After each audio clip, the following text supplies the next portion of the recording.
Hello, beautiful people. This is Celeb Corner KE, where we keep you updated with the latest political stories in the country. Now, right now, there is a conversation that I want us to have.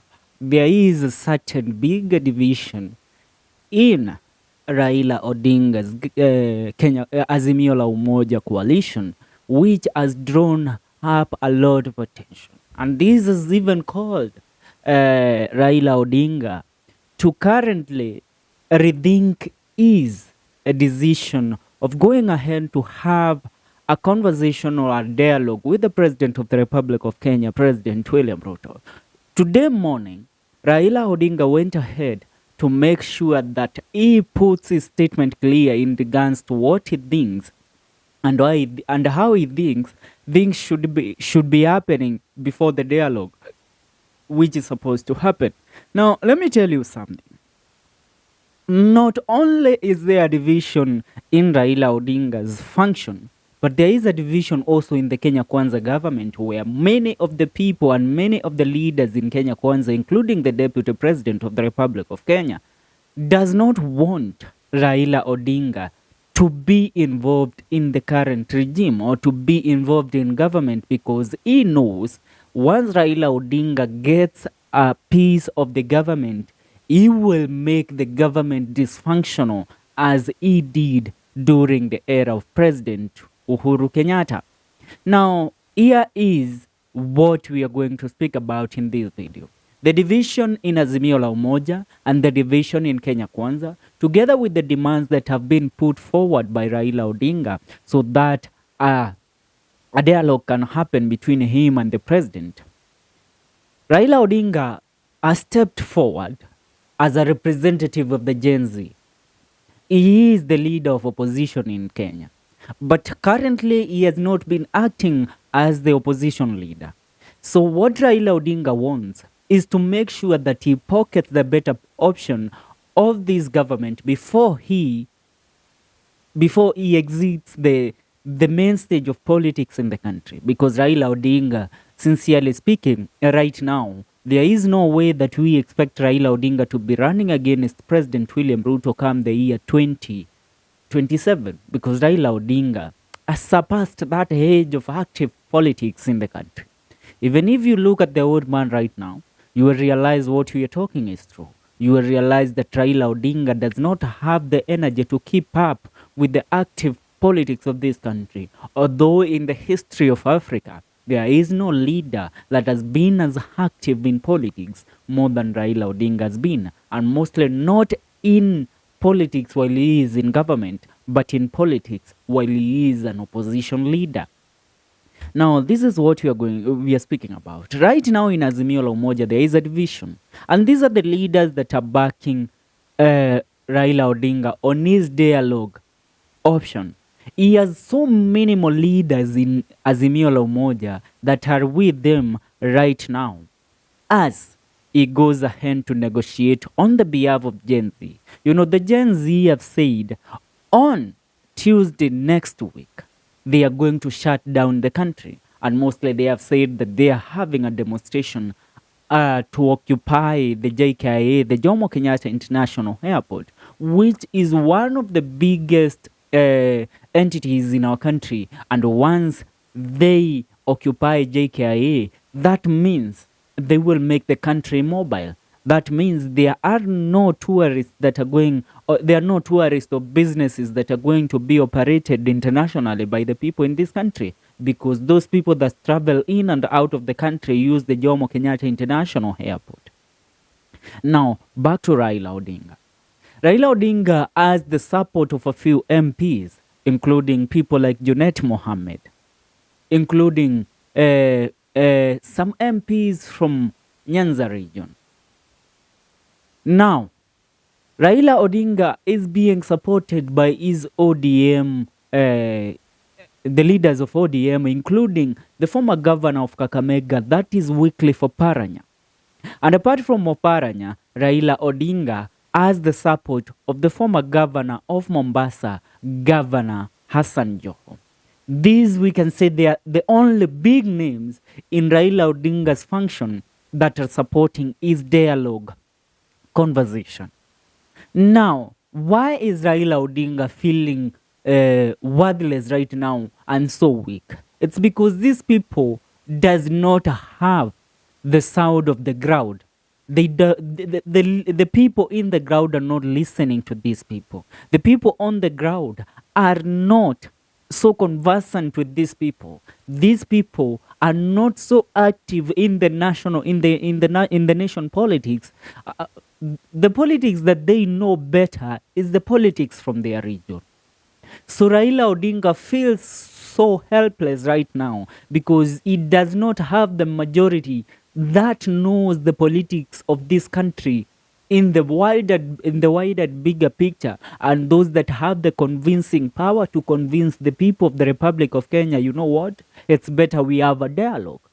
So Raila Odinga is worthless right now when it comes to Azimio la Umoja.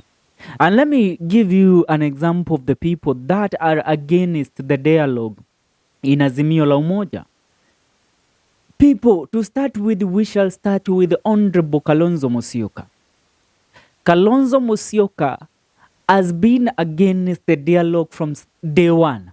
Remember, when the signing of the IEBC to start the formation of IEBC at KICC, where Raila Odinga, Kalonzo Musyoka, and a few other leaders from the opposition were invited by the president as he signed that bill into law, Kalonzo Musyoka went ahead to speak openly against the president and against the brutality that has been happening in our country.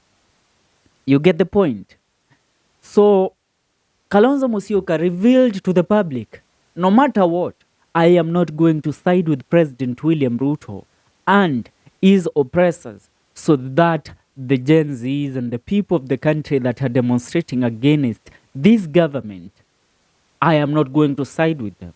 Reason being, Kalonzo Musyoka has a bigger picture of what he wants. And I said it yesterday, that Kalonzo Musyoka knows that once he gets into this government, Kalonzo Musyoka is worthless when it comes to the 2027 politics. Kalonzo Musyoka would not be a viable candidate when it comes to vying for president in the year 2027. Reason being, you are the man that we trusted that we can put in power in the year 2027 to take care of this nation. But you put your desires first. You put your tummy and stomach first.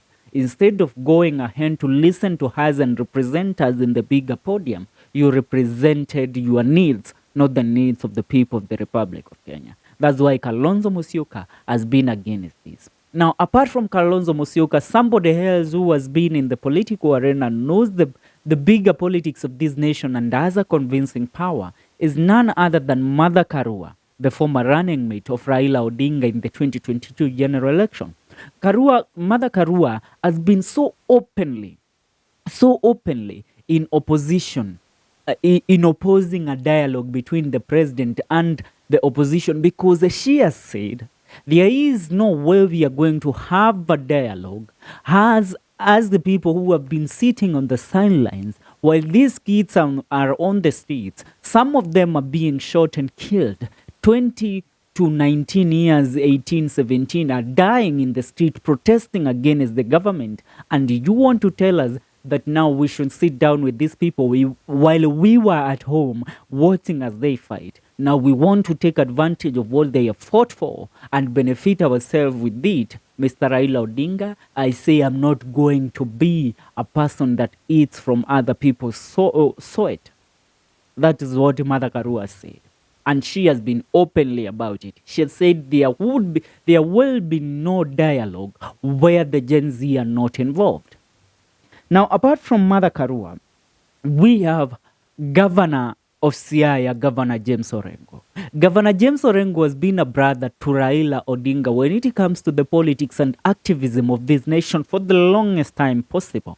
But yesterday, he declared it openly and started a battle between him and Raila Odinga, where Governor James Orengo said, I am not going to sit down and watch you, Raila Odinga, steal what these young men have been fighting for a very long time, where some of them have lost their lives. These are my grandchildren. I am not going to allow you to take advantage of what they have fought for and have a dialogue that only benefits you and the people from the opposition and not these people. And James Orengo also spoke against the nomination of the cabinet secretaries that were nominated by President William Ruto the other day. This is a clear indication that this was a ride or die person for Raila Odinga, James Orengo. And he has said, there is no way I am having that dialogue with William Ruto. No, not while these children are suffering, not while our country is at the verge of collapsing. I am not going to have it, Raila Odinga. You go ahead and have that dialogue by yourself. You are putting your needs and your stomachs first.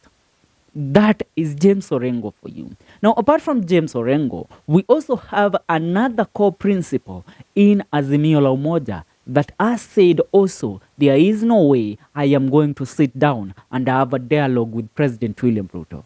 President William Ruto is the oppressor. President William Ruto is the man that should be going home. He shouldn't be having a conversation with the people of the Republic of Kenya who he said are criminals and treasoners. He should be going home. Or he should be listening to what these men have said. There is no way, Raila Odinga, I am going to sit down, me as a former cabinet secretary for defense, and have this conversation. Eugene Wamalwa, the leader of DAPK, said, no way I am going to have that conversation. Reason being, Eugene Wamalwa has been in the former government, in the former leadership. He knows it bigger. He knows William Ruto more than anything, and he knows Raila Odinga more than even Raila Odinga knows himself. Reason being, Raila Odinga has been an opposition leader that has always benefited from the blood of the people of the Republic of Kenya being poured. People of the Republic of Kenya being butchered for Raila Odinga to benefit politically. So, Eugene Wamalwa yesterday said, nimegundua ya kwamba there are leaders that are from the opposition who are taking advantage of the Gen Z's revolution and want to have a dialogue that will benefit them and not benefit the people of the Republic of Kenya. He said, including our leader Raila Odinga, we are not having that dialogue. Hear me correctly, we are not having that dialogue. Apart from Eugene Wamalwa, Honorable Babu Owino, a very vibrant young leader who has a greater future when it comes to the national politics of the Republic of Kenya, and who also has a future in becoming one of the greatest opposition leaders that can ever grace this country, even more than Raila Odinga ever did it. Raila Odinga said, Baba, you have mentored us politically, you have taught us a lot of things, but one thing you have not taught us is oppressing the people of the Republic of Kenya and siding with the people that oppress them. So me as Honorable Babu Owino, I am not going to side with William Ruto. I am not going to side with the oppressor, no matter the consequences of me not respecting your opinion as the leader of ODM and the leader of Azimio la Umoja. I take this upon myself to disagree with you. I take this upon myself to go against your wish and command that we should have a dialogue with President William Ruto. So conversation have been laid out. These are the leaders that are saying we are not having that conversation. When we come to the other side, which is the side of the government, Honorable Deputy President Rigathi Gachagua has told President William Ruto, there is no way on my watch are you going to have a dialogue with Raila Odinga. Other leaders from the Mount Kenya region have warned President William Ruto on a conversation and a dialogue between him and Raila Odinga. The reason Gachagua is doing this, and reason most of the leaders in the Kenya Kwanza government, mostly from the Mount Kenya region, are denying a conversation, or let me say a dialogue between Raila and the president, is because they have seen in recent regimes what Raila Odinga has been doing. Raila Odinga gets into the government, and then the government divides itself. So the government was working on a common goal, which is to work for the people of the Republic of Kenya. But once Raila Odinga gets into government, Raila Odinga makes it his main aim to make sure that there is a division in government. Remember what he did with William Ruto and Uhuru Kenyatta. He made sure that William Ruto did not get the support from Uhuru Kenyatta. Let me tell you, William Ruto and Raila Odinga are pieces of clothes cut from the same piece of clothing. These people have learned politics together. These people have grown in politics together. Although Raila Odinga was there before, William Ruto came. And let me tell you, nobody knows William Ruto more than Raila Odinga, because William Ruto was a foot soldier for Raila Odinga. So being a foot soldier for Raila Odinga knows his soldiers. William Ruto was a foot soldier for Raila Odinga when William Ruto had not acceded to the nation politics. He was on the local politics of his side, mostly the Eldoret side and the Kalejin side. So Raila Odinga knows. Remember, even Raila Odinga saw this man being dragged into the ICC, the International Criminal Court, the Hague.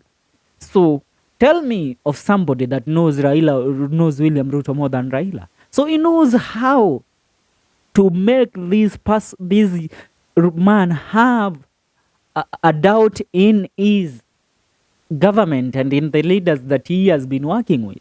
So Rigathi Gachagua knows, once we have this conversation and this man is in government, there is no place for me in this government. There is no way I'm going to have anything for me in this government. And yesterday they said, you did not hear them saying Rigathi Gachagua must go. You did not hear them saying that the CSs must go. You heard them saying that Ruto must go. Not me. I'm innocent here.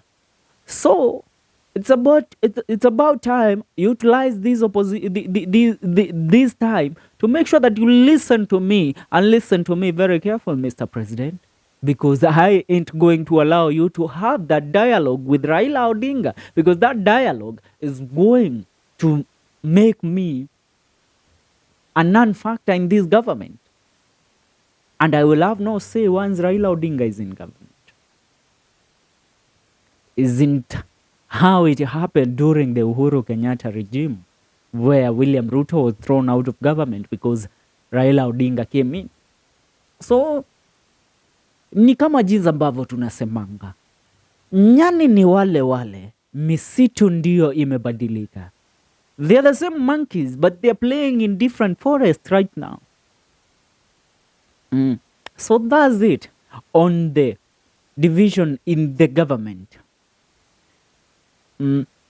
That's it in regards to the division in government. Raila Odinga has benefited so much from different regimes. From the regime of President Daniel Toroitich Arap Moi, to the regime of Moi Kibaki, to the regime of Uhuru Kenyatta. And now this is the fourth government that Raila Odinga wants to have a sit-down dialogue with and benefit. People are saying no. Raila Odinga, you won't carry us that way anymore. I lay my weapons down. That's where we end this video. Tell me, what do you think? Is the conversation between Raila Odinga and William Ruto going to be of benefit to the people of the Republic of Kenya, or it is going to be